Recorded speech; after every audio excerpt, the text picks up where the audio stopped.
रात 8:27 पर।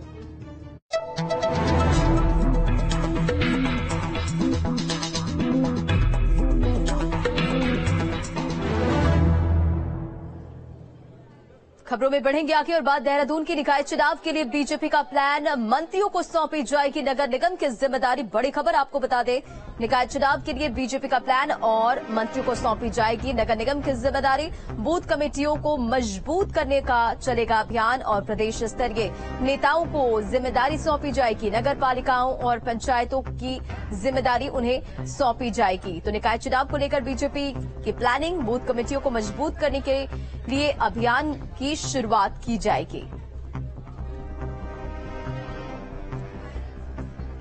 और निकाय चुनाव के लिए बीजेपी का प्लान क्या है, अब वो भी आपको ग्राफिक्स के जरिए समझाते हैं। दरअसल मंत्रियों को सौंपी जाएगी नगर निगम की जिम्मेदारी। नगर निगम की जो जिम्मेदारी होगी वो मंत्रियों को सौंपी जाएगी। बूथ कमेटियों को मजबूत करने को लेकर अभियान चलेगा और इसे लेकर बीजेपी पूरी तरह से फोकस है। 11,500 से अधिक बूथों पर ये जो है पदाधिकारियों और कार्यकर्ताओं की फौज होगी और प्रदेश स्तरीय जो नेता होंगे उनको भी जिम्मेदारी सौंपी जाएगी। तो साथ ही आपको बताते चले कि नगर पालिकाओं और पंचायतों को भी सौंपी जाएगी और नई रणनीति के साथ मैदान में बीजेपी उतर रही है और इसे लेकर फुल प्लानिंग जो है बीजेपी की वो पूरी तैयारी के साथ है। बढ़ेंगे खबरों में आगे, बताते चले आपको कि उत्तराखंड में लोकसभा चुनाव की तैयारियां तेज है और उत्तराखंड प्रभारी दुष्यंत गौतम करेंगे प्रदेश का दौरा और इसे लेकर तैयारियां की जा रही है। उत्तराखंड में भी लोकसभा चुनाव की तैयारियां तेज होती हुई नजर आ रही है और उत्तराखंड प्रभारी दुष्यंत गौतम करेंगे प्रदेश का दौरा।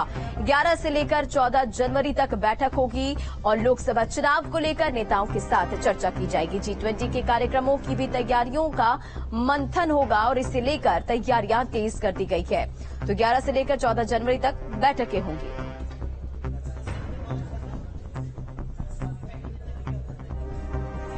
और 11 से लेकर 14 जनवरी तक बैठकें होंगी। लोकसभा चुनाव को लेकर बीजेपी पूरी तरह से कमर कसती हुई नजर आ रही है और नेताओं के साथ ये चर्चा और मंथन का दौर जारी रहने वाला है। आपको बताते चले कि G20 के कार्यक्रमों को लेकर तैयारियां और मंथन होगी। चलिए 2024 के लिए बीजेपी का पहाड़ प्लान क्या है अब वो समझ लीजिए। लोकसभा चुनाव के लिए बीजेपी एक बड़ी बैठक करने वाली है और इसे लेकर बीजेपी तैयार है। उत्तराखंड प्रभारी दुष्यंत गौतम प्रदेश का दौरा करेंगे और इस दौरे को लेकर तैयारियां तेज है। तो 11 से लेकर 14 जनवरी तक कई स्तर पर बैठक होगा और इस बैठक में कई अहम मुद्दों पर चर्चा की जाएगी। तो आपको ये भी बताते चले कि लोकसभा चुनाव को लेकर नेताओं के साथ चर्चा की जाएगी। लोकसभा चुनाव को लेकर बीजेपी प्लानिंग कर रही है और इसे लेकर बैठक होगी। सांगठनिक नेटवर्क को जमीनी स्तर पर किस तरह से मजबूत किया जाए इसकी कोशिश की जाएगी। साथ ही आपको ये भी बताते चले कि 2024 को लेकर जो बीजेपी है वो पूरी तरह से बैठक करने वाली और कार्यक्रमों को लेकर मंथन भी किया जाएगा। सड़क हादसे में घायल क्रिकेटर ऋषभ पंत का देहरादून के मैक्स अस्पताल में इलाज जारी और इस बीच हादसे के बाद सबसे पहले ऋषभ पंत की मदद करने और उनको अस्पताल पहुंचाने वाले रजत और निशु ने ऋषभ पंत से मुलाकात की। देखिए तस्वीर भी सामने आई है, मुलाकात कर उनका हालचाल जाना। तो बड़ी खबर आपको बताते, ये दोनों शख्स जो आप तस्वीरों में देख पा रहे हैं ये वो शख्स है जिन्होंने ऋषभ पंत की मदद की थी, उनको अस्पताल पहुंचाया था और रजत और निशु ऋषभ पंत से मुलाकात करने के लिए पहुंचे। तस्वीरें देखिए निकलकर सामने आई, ऋषभ पंत से मुलाकात उन्होंने की और हालचाल भी जाना।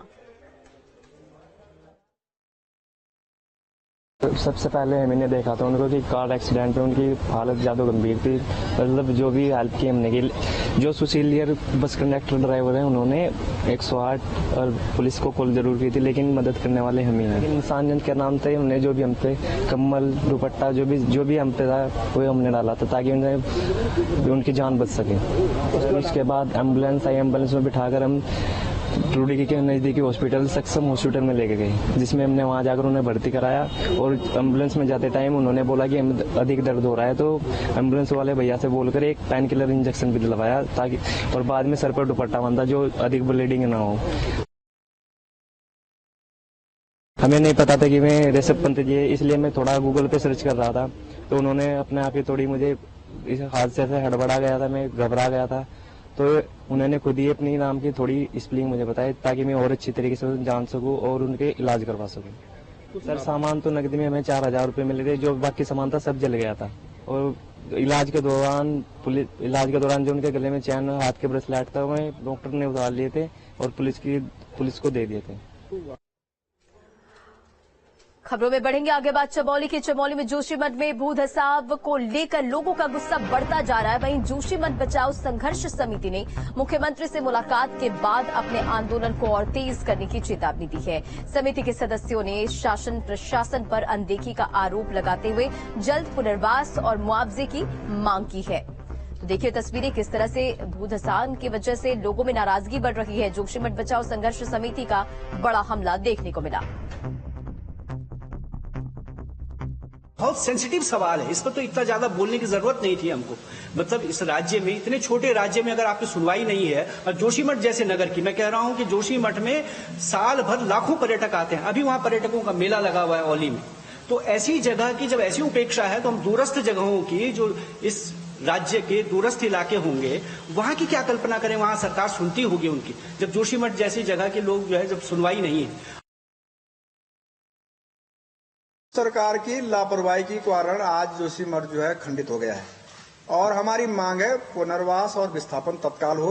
2013 की तर्ज पे तत्काल मकानों का जो है गणना की जाए और किसका कितना मुआवजा बैठता है, उनका विस्थापन कहाँ होगा, पुनर्वास कहाँ होगा, और सरकार जवाब देना। सरकार का काम है जवाब देना, सरकार का काम टालना थोड़ी है। हम सरकार और पहाड़ समाचार के इस बुलेटिन में फिलहाल इतने ही। खबरों का सिलसिला जारी है। न्यूज स्टेट पर बने रहें।